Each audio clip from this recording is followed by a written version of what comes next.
एक भव्य मंदिर था। सोने की घंटियां, चांदी की थालियां, और वहां का पुजारी पंडित मोदकराम। नाम से ही साफ था, उसे भगवान से ज्यादा मोदक प्रिय थे। गरीब भक्त जो सूखे चने या आधा लड्डू चढ़ाते, उन्हें वो नजरअंदाज कर देता।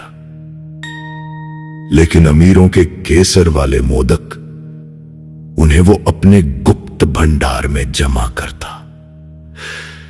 एक दिन उसने हंसते हुए मूर्ति से कहा, हे गणेश जी, लोग कहते हैं आपको मोदक बहुत पसंद है। पर असली स्वाद तो मैं जानता हूं, आपकी भूख तो बस प्रतीकात्मक है। मूर्ति चुप थी, पर वातावरण में एक हल्की मुस्कान तैर गई। अचानक मंदिर की जमीन हल्की हल्की कांपने लगी, घंटी अपने आप बजने लगी, और तभी द्वार पर एक छोटा सा चमकता हुआ बालक प्रकट हुआ। पंडित जी, मुझे बहुत भूख लगी है, क्या कुछ खाने को मिलेगा? पुजारी हंसा। भूख? तुम? जितना मैं खाता हूँ उतना कोई नहीं खा सकता। बालक मुस्कुराया। तो फिर एक प्रतियोगिता हो जाए। जो ज्यादा मोदक खाएगा वही मंदिर का सच्चा सेवक कहलाएगा। शर्त तय हुई। अगर पुजारी हार गया तो उसे अपना पद छोड़कर सच्ची सेवा करनी होगी। मंदिर में मंत्र गूंजने लगे। ओम गण गणपतये नमः। ढोलक की थाप, मृदंग की लय, और सामने मोदकों के पहाड़। पुजारी खाने लगा।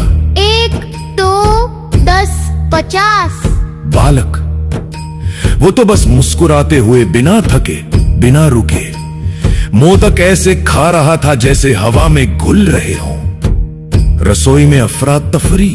और बनाओ जल्दी, ये खत्म ही नहीं हो रहे।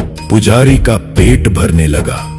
पसीना, थकान, भारी सांसें। लेकिन बालक अब भी प्रसन्न, शांत, अनंत। सोचिए, सोने जैसे चमकते मोदकों के पहाड़ जो एक पल में गायब हो रहे हैं। एक इंसान की लालच बनाम भगवान का अनंत पेट। ये सिर्फ एक दौर नहीं, ये एक दिव्य लीला थी। आखिरकार पुजारी गिर पड़ा। बस अब और नहीं। उसने ऊपर देखा, बालक अब भी खा रहा था बिना थके। तभी एक प्रकाश फैला, बालक का रूप बदलने लगा, और सामने प्रकट हुए वक्रतुंड महाकाय श्री गणेश। पुजारी कांप उठा। मैं हार गया। भगवान बोले, तुम भूखे थे, लेकिन पेट के लिए नहीं। तुम्हारा मन भूखा था, लोभ से भरा हुआ। जब भक्ति की मिठास लालच की कड़वाहट बन जाए तो क्या बचता है? ये कहानी सिर्फ खाने की नहीं, ये अहंकार की लड़ाई है। सच्ची भक्ति इस बात में नहीं कि तुम कितना लेते हो, बल्कि इसमें है कि तुम कितना त्यागते हो। अगले दिन वही पुजारी अब बदला हुआ था। वो सबसे पहले गरीबों के लिए प्रसाद बनाता, हर भक्त को समान भाव से देखता। और अपने लिए बस एक छोटा सा मोदक। उसने भगवान से कहा, अब मैं समझ गया। भक्ति पेट से नहीं, दिल से होती है। भगवान गणेश मुस्कुराए और उस एक सच्चे मोदक को स्वीकार किया। आज भी हम सब कहीं ना कहीं उस पुजारी जैसे हैं।